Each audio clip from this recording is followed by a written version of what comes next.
Uulitin ko. Anak ang tawag ko sa inyo. Ako ba ang tatay nyo? Kung ako nga ang tatay nyo, susundin nyo ang lahat ng sinasabi ko. Praise the Lord! Amen! At hindi nyo kalilimutan na mahal, na mahal, na mahal ko kayong lahat. Praise the Lord! Amen!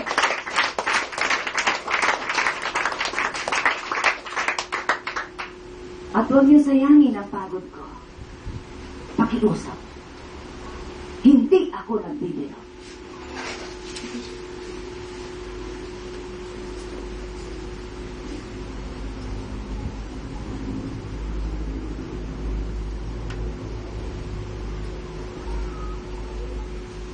Isang salita ko lamang, magaganap ang lahat ng bagay.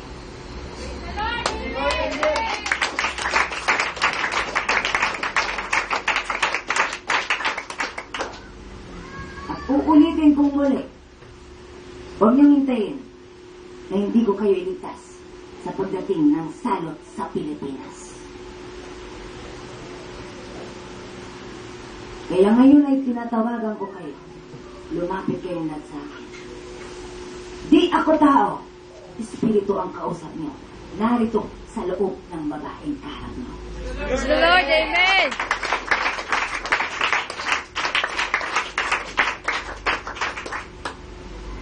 Siya ang unang tumanggap sa akin. Nagpakilala ako sa kanya. Inibig niya ako. Supalit ako ang unang umibig sa kanya. At nakita niya ang pag-ibig ko. Kaya nagdesisyon siyang paglingkuran ako. At ngayon, naglilingkod siya sa akin. At kayo ang mga saksi sa paglilingkod niya. Praise the Lord! Amen!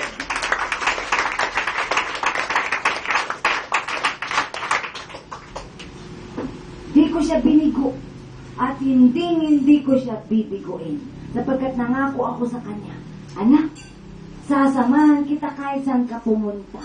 Hindi kita iiwan, hindi kita pababayaan. At yun din ang sasabihin ko sa inyo, anak, kung tatanggapin mo ako, sasamahan kita kahit saan ka pumunta. Hindi kita iiwan, hindi kita pababayaan.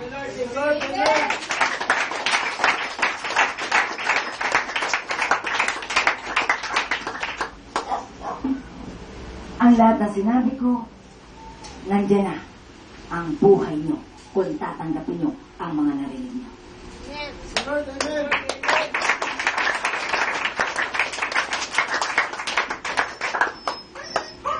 Pagkat karamihan dito ay kabataan, sa inyo nag-uumpisa ang kasalanan. Kaya wala kayong irereklamo sa Diyos. Kung hindi nyo iiwan ang lumang buhay nyo, magkikita pa rin kayo saka ang Diyos sa takdang panahon. Pero ito lamang ang sasabihin sa inyo ng Espiritu ng Diyos sa kausap nyo ngayon. Siguraduhin ninyo na makikilala nga kayo ng Diyos. The Lord, amen.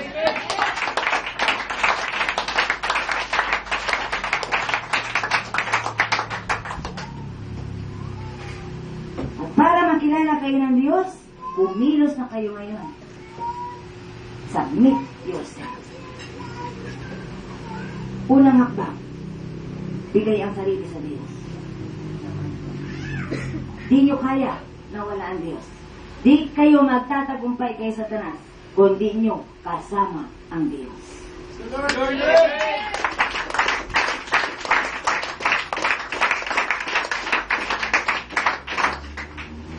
Kung bakit ako tumawag kanina ng malakas ang loob, simple lang. Gusto kong makasama ang mga nagmamahal sa akin. The Lord, amen. Kaya sa uulitin na mayroong sinabi ang Diyos, huwag na kayo mag-isip. Sundin nyo. Kaya kailangan yung pakinig maayos. Nasabi, yung malakas ang loob, lumapit dito sa una. Kapagkat magbibigay na regalo ang Diyos. Lord, amen. Hindi sinabi pagbibigay ng regalo kanina. Ang sabi lamang ay pumunta sa unahan. Pero kapag Diyos ang tumawag, siguradong may ibibigay sa inyo ang Diyos. Kaya kayo tinatawag ng Diyos. Lord, amen.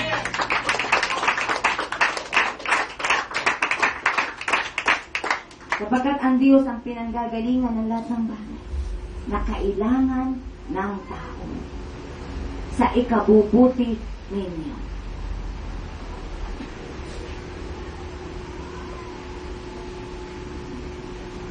Kung mahal niyo ang Diyos, di niya na kailangan pang humiling. Sapagkat alam ng Diyos ang mga kailangan ninyo. Diyos na ang magbibigay instant ng kailangan mo. Just go to the Lord.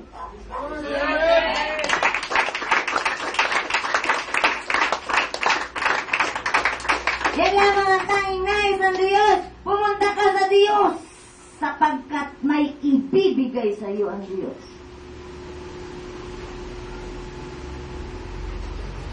Kung ikaw ay sa makasalanan, tutulungan ka ng Diyos na makalaya sa kasalanan mo para matanggap mo ang regalo mula sa Diyos. Lord, amen.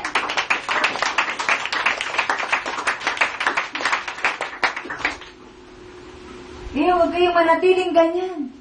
Darating ang araw sa sabihin ng Diyos, mga anak, hali kayo! Anong gagawin mo? Nakaupo ka lang. Pagkat hindi mo alam kung anak ka ng Diyos. Pero kung alam mo anak ka ng Diyos, mauuna ka sa pagtakbo. Tinatawag ako ng tatay ko. Yay! Ito na ang araw ko. Lord, amen.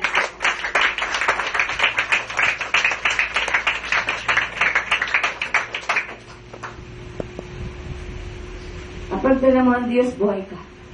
Makikita yan. Pag tayo mo pa lang, alam na, dala mo ang Diyos.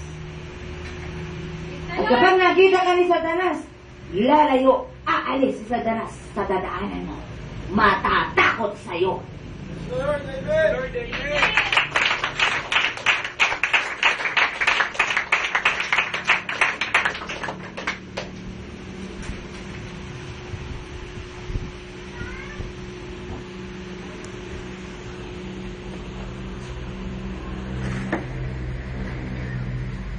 Kulang pa ba?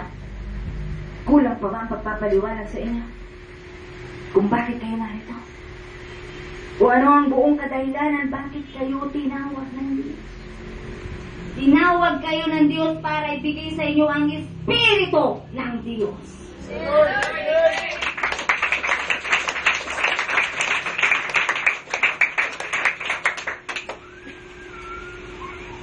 Kaya walang taong tatanggi sa panawagan ng Diyos. Kaya nga ipinaalam sa inyo ng Diyos ang dahilan bakit kayo narito. At kung tatanggi ka, sino ang mawawalan? Ikaw. Yung babae tumanggap na. Wala nang mawawala sa kanya. Kayo. Ngayon, ang hamon ay para sa inyo. Lord, amen.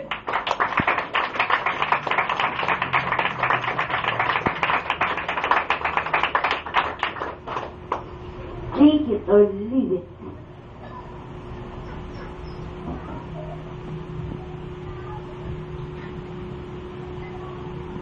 Galing ka sa Diyos. Buuin mo.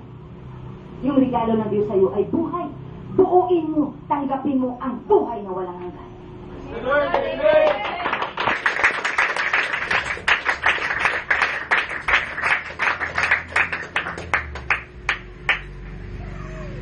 Babalik ka ba sa linggo?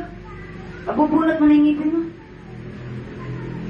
Kung ang kamay mo ang nagiging dahilan o magiging sanhi para mapasok ka sa impyerno, tanggalin mo ang isang kamay mo. Mabuti pang mapasok ka sa langit na kulang ng kamay kaysa sa impyerno na buo ang kamay mo.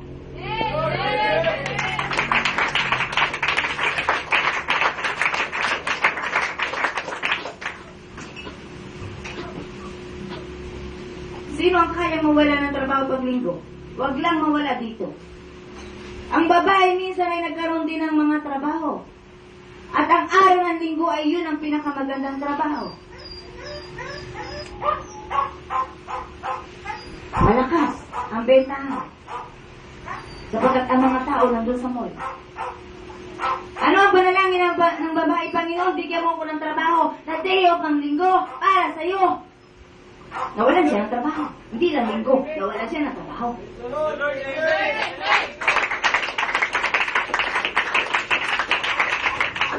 At na magkaroon muli siya ng trabaho.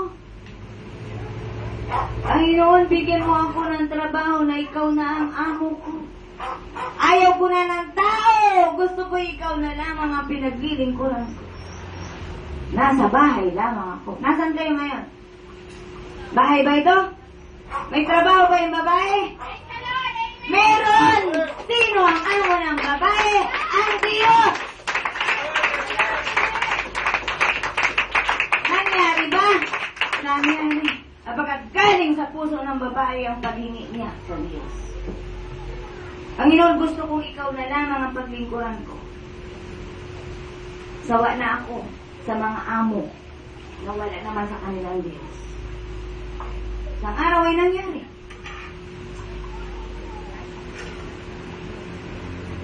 Kaya hingin ninyo, Panginoon, tuwing linggo ay narito ako.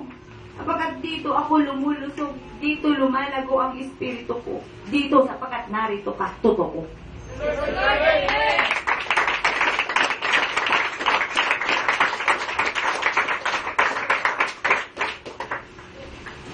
Walang pamasahe, lakad ka. Bagong silang. Alas 5 gising ka na. Jogging, takbo. Galing ka sa Quezon City. Lakad lang, para hindi mapagod. Lakad. Lakad, kunwari, namamasyal ka lang. Di mo napansin, nakarating ka na rito. Kapagkat kasama mo ang Diyos!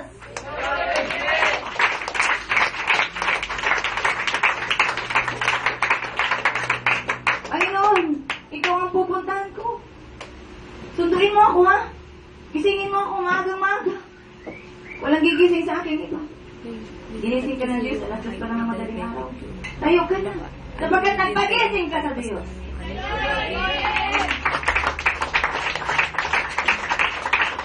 Mahirap kang kausap ang Diyos. Kapag inilagak mo ang sarili mo sa Diyos, simple lang ang pakikipag-usap sa Diyos. Ganun lang kabilis. The Lord, amen.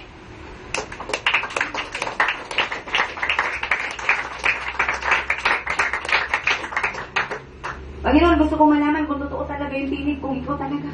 Paalam mo naman sa akin, mabilisan, no? Para makabalik ako sa linggo kung totoo nga. Sayang kasi kung totoo nga, tapos hindi naman ako makakabalik doon. Sayang. Kung ikaw talaga yung totoong nandoon, pabalikin mo ako kahit ano ang mangyari. The Lord, amen. Sapagkat ang babae, ganun din ang sinabi. Panginoon, kung totoo ikaw yung may-ari ng tinig, gamitin mo ako. At kung hindi ikaw, kunin mo na lang ang buhay ko. The Lord, amen.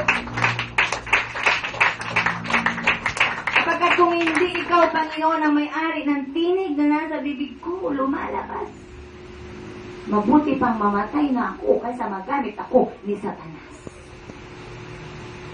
Namatay ba yung babae? Hindi. Ibig sabihin, ang Diyos nga ang dala niya. The Lord, amen. Sapagkat hindi hahayaan ng Diyos na mapunta sa impyerno ang isang taong nagpapakababa sa kanyang harapan at nagpapasaklolo na siya ay maligtas. Simula pa sabi ng babae, Panginoon, gusto kitang makasama. Gusto ko makarating sa langit. Gusto kong paglingkuran ka. Gamitin mo ako sa paraang alam mo. Sapagkat alam mo ang lahat ng bagay. At nangyari sa buhay ng babae ang himalang ito. Sapagkat siya'y nagpasakop sa Diyos. The Lord, amen. Praise the Lord, amen. Simpleng pagsamo at simpleng pakikipag-usap sa Diyos galing sa puso.